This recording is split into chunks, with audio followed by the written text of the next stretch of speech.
오늘도 클릭해주셔서 감사합니다. 구독과 좋아요 부탁드립니다. 한국 지상 화력을 5배 이상 증가시켜줄 우주급의 천리안 탄생, 중국 로켓의 우주 쓰레기 충격적인 대반전. 세계는 러시아 우크라이나 전쟁을 통해 군사 정찰 위성의 중요성을 깨닫게 되었습니다. 수적으로 열세였던 우크라이나군은 서방 진영에서 제공해준 위성 데이터를 시의적절 활용해 러시아군의 동태를 실시간으로 확인할 수 있었는데요. 러시아군의 진행 방향, 무기고, 진지구축 동향 등을 미리 파악하게 해준 정찰 위성은 이번 전쟁의 게임 체인저나 마찬가지였습니다. 월스트리트저널은 서방 측 정찰 위성 수백 기를 통해 제공된 데이터는 우크라이나군의 효율성을 크게 확대시켜 주었고, 이는 불리한 전세에서도 역전할 수 있는 계기가 되었다고 하였습니다. 역시 아는 것이 힘이자 적을 알고 나를 알면 백전백승이죠. 전세계 최고의 전략가이자 제독인 이순신 장군님의 연전연승 비결 역시 뛰어난 정보력에서 시작된 것으로 세계 전사에 빛나는 한산대첩의 대승은 탐망꾼 역할을 자처한 목동 김천손의 정보에 기초한 것이고, 완전 무결한 승리였던 명량해전 역시 탐망군관 임중형의 정보 보고가 있었기에 신속한 대처가 가능했던 것입니다. 이순신 장군님은 일단 아군의 유리한 전장 환경을 만들어 놓은 다음에 장소와 시간을 정하는 주동권을 쥐고 싸우는 선승구전 전략을 구사해왔는데,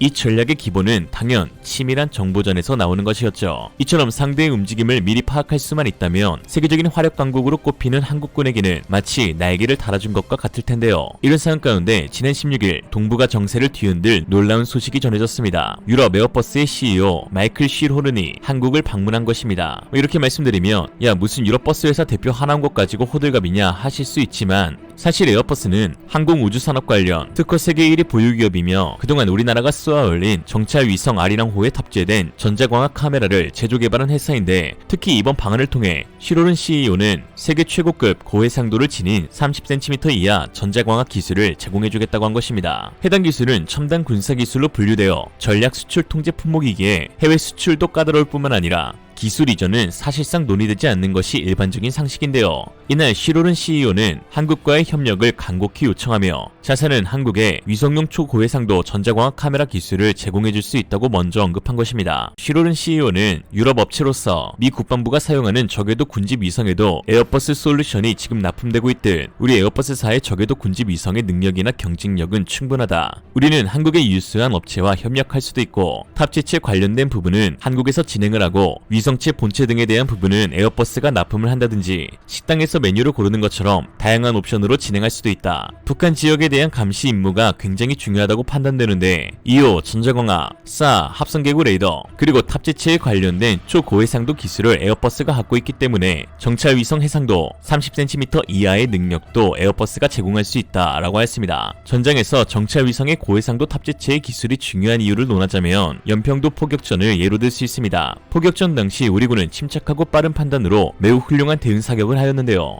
지금이야 그런 이야기는 쏙 들어갔지만 당시 일각에서는 진지를 정확히 타격하지 못했다고 비판하는 목소리도 있었습니다. 시간이 지난 뒤 사진과 같이 일정한 탄착군이 형성되어 K9 자주포가 해외 수출할 때도 많은 긍정적인 영향을 끼쳤죠. 국사무기는 초탄 발사 후 낙탄 지점을 관측병이 보고 다시 재원에 입력하여 효력사로 만드는 무기체계인데, 당시 우리군은 기습 공격으로 인해 북한 땅에 관측병을 침투시킬 시간도 부족하였고 이를 대체할 정찰 장비도 부족했던 것이 사실이었는데요. 이런 측면에서 우리가 30cm 이하의 초고해상도 정찰 위성을 갖추게 되면 상대의 기습 공격 및 매복 공격에도 얼마든지 대응할 수 있고 역으로 진지를 괴멸시킬 수 있으며 추가 보급까지도 끊을 수 있는 능력이 생기는 것입니다. 더욱이 이러한 세계 최고급 성능을 보유하고 있는 국가가 한 손에 꼽힐 정도니 에어버스의 이번 제안은 우리뿐만 아니라 동북아에 끼칠 영향이 상당한 것이죠. 게다가 기술을 원하는 쪽이 찾아와 달라고 요청하는 것이 아닌 기술을 갖고 있는 회사의 CEO가 역으로 방문해 기술도 이전해 줄 테니 제발 협력하자라고 말하는 것은 상당히 이례적인데요. 왜 이러는 걸까요? 에어버스 CEO가 아시아에서 유일하게 한국을 방문해 기술 이전이니 R&D 센터를 짓는다느니 납품 물량을 크게 확대하겠다느니 제안하는 것은 현재 한국도 세계의 벽을 뚫고 초고해상도 30cm 기술을 확보했기 때문입니다. 그동안 발사된 아리랑호 위성들에는 에어버스의 합성 영상 레이더나 전자광학 카메라 등의 탑재체들이 사용되어 왔었는데요. 그러나 아리랑 위성 7호부터는 시스템, 본체 및 탑재체 전 분야에 국내 업체 참여를 통한 국내 독자 개발을 추진하였고, 이로써 세계 최고 수준의 30cm 광학 해상도의 한국의 전자광학 카메라인 IACS-HR 개발 및 탑재할 예정입니다. 즉 현재 한국이 30cm급 기술을 이미 확보하였고 앞으로 25cm와 15cm의 기술 개발이 진행될 목표를 설정하자 바로 에어버스에서 입질이 들어오는 것인데요. 15cm급 기술에는 개발 리스크도 있고 많은 시간과 예산이 들어갈 것이 분명하므로 에어버스에서 이를 놓치지 않고 선뜻 기술 이전이라는 빅딜을 제안하게 된 것입니다. 이로써 한 가지 확실한 것은 역시 기술은 잊고 봐야 한다는 것이죠. 에어버스 CEO는 한국 내 R&D 센터 설치도 고려 중이라면서 대한민국은 한때 생존을 위해 투쟁했던 국가였지만 지금은 여러 기술적인 측면에서 혁신을 통해 리더로서의 자리를 꿰찬 나라다. 놀라운 성과를 이룬 나라이며 자타가 존경하는 성장의 역사를 달성한 나라다. 이 부분이 중요한 이유는 항공 분야에서 이런 혁신의 요소가 대두되기 때문이다. 방산 부분에 있어서도 한국과 근접한 나라들이 전부 우호국가는 아니어서 국방 능력이 중요하게 대두되고 있는 것 같다. 에어버스는 통합된 항공우주 업체로서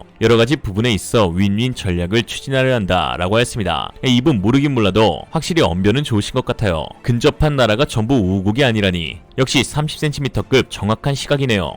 우리나라가 개발 완료한 아리랑 위성 7호는 2022년 7월 러시아에서 발사되기로 예정되었으나 전쟁으로 인해 현재 연기된 상황인데요. 제2의 발사처가 확정되기만 하면 바로 쏘아 올릴 예정입니다. 특히 아리랑 7호는 30cm급 초고해상도 카메라를 탑재해 기존 아리랑 위성 3A호에 비해 차량 종류 식별이 가능해지는 등 판독 능력이 4배나 향상되는 것은 물론 위성의 기동성도 월등히 높아집니다. 또한 아리랑 위성 7A호에는 25cm급의 초고해상도 카메라를 탑재할 예정이죠. 30cm급 위성 기술력을 가진 국가는 세계적으로 미국, 유럽, 일본 등에 불과한데요. 2018년 한국국방연구원이 발행한 보고서에는 이 정도의 해상도를 군사기지와 핵미사일 시설 건설과 운용 여부, 군용 차량 종류와 대수 등을 파악할 수 있는 수준이라고 평가하였습니다. 특히 한국의 강소기업이자 세계적인 기술력을 보유하고 있는 세트랙아이의 행보가 눈에 띕니다. 세트랙아이는 우리별 1호를 개발한 한국과학기술원 인공위성 연구센터 인력들이 설립한 회사인데요. 올 초 하나에어로스페이스가 세트랙아이 지분 30%를 인수해 사실상 하나방산의 지주사격 회사입니다. 세트랙아이가 개발한 30cm급 해상도의 전자광학 정찰위성 스페이스 IT를 통해 영국서 리세틀라이트 테크놀로지, 유럽 에어버스 자회사 EADS와 함께 지구관측 위성 시장을 3분하고 있습니다. 2016년 한국은 50cm급 위성 영상에서 미국에 이은 두 번째 성공이란 쾌거를 달성했는데 이 역시 세트랙아이의 기술이었죠.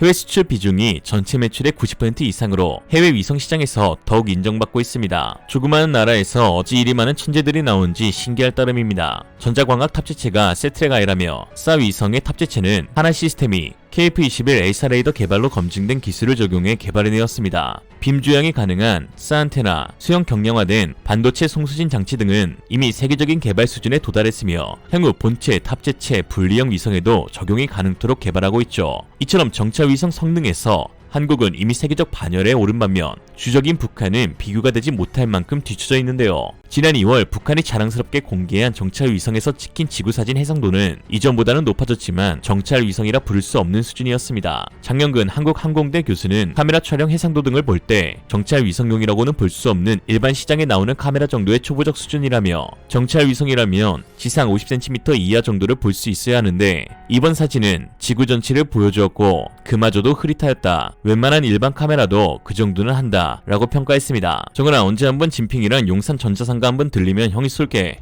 뭘 쏠지는 그때 가서 결정하자. 최근 급격히 성장하고 있는 한국 우주산업의 역량으로 인해 초기 배제되었던 아르테미스 계획에도 한국은 10번째 협정 국가로 참여할 수 있게 되었는데요. 후발주자로 참여했지만 현재 가장 주목받고 있는 팀이 바로 한국 팀입니다. 그 이유는 최근 발사한 무인달 탐사선 다누리가 아르테미스의 성공 여부를 좌우할 수 있는 막중한 임무를 부여받았기 때문인데요. 아르테미스 개발부 프로그램 통합 매니저로 다누리 지원 프로젝트에 참여한 존 구이디 나사 부국장은 이번 다누리 임무를 통해 달 극지방의 연구 음영 지역에 대해 중요한 정보를 얻을 수 있는지가 아르테미스의 관건이라며 한국과의 협력이 영구적 활동이 되기를 원하는데 이번에 보여준 한국 측 과학자와 연구자들의 모습은 무척 예리하고 상당한 기술적 백그라운드를 가졌다는 것을 보여주었다라고 했습니다. 한편 한국의 기술력이 세계적으로 주목받으며 여러 해외 유수의 기업들이 방한하고 있는 가운데 중국 항공우주산업은 세계적으로 문제를 일으키며 손가락질 받고 있는 형국인데요.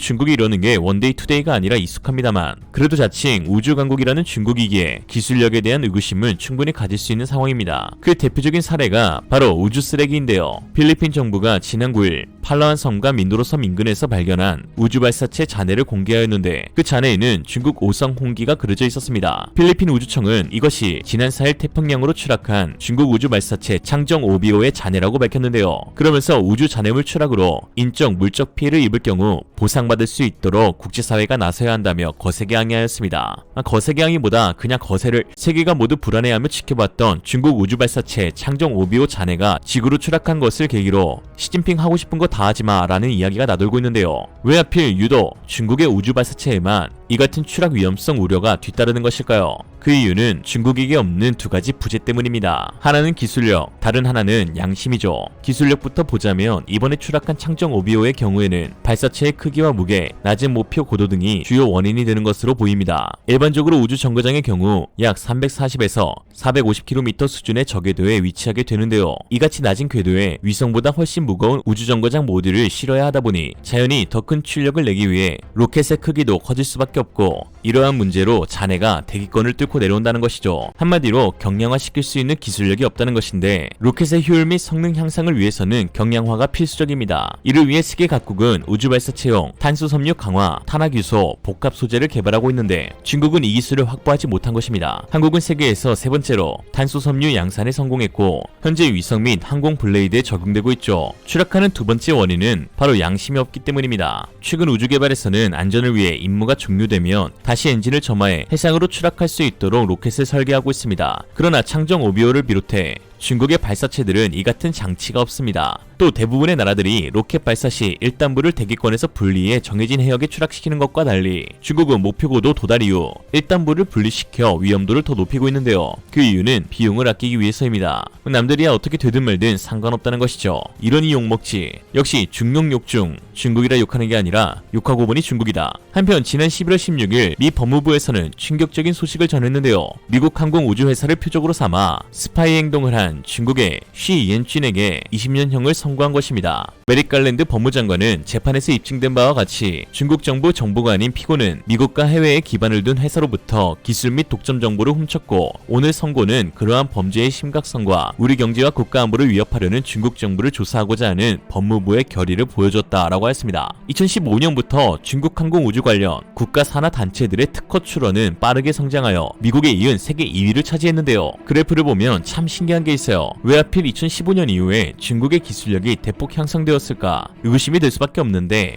2015년 어마어마한 사건이 하나 있었죠. 바로 중국이 미 연방인사관리처 OPM의 전산 시스템을 해킹해 2천만 명 이상의 신상 정보를 빼낸 사건입니다. CIA 출신 컨설턴트인 제프 애셔는 중국 사건들은 전통적으로 경제 관련 첩보행위와 관련되었으며 특히 전직 정보 관리들을 공략하는 것이 새로운 전략이라고 말했는데요. 이번에 20년형을 선고받은 중국 스파이 쉬의 방법도 이와 같았습니다. 쉬는 중국 보안기관인 중국 국가안보부의 부국장으로 2015년 12월부터 항공 분야의 리더로 인정받는 미국 회사나 고위직을 표적으로 삼았는데요.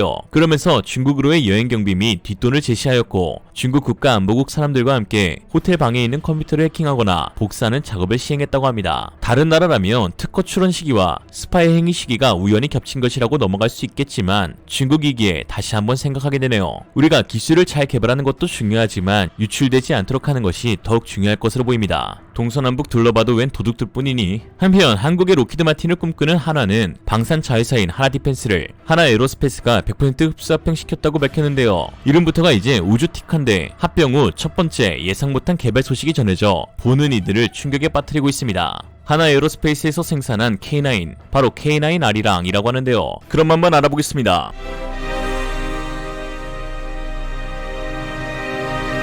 그만 알아보죠. 이상으로 리얼리즘이었습니다. 여러분의 생각은 어떠신가요? 현명하고 지혜로운 여러분의 의견을 지금 댓글에 남겨주세요. 감사합니다.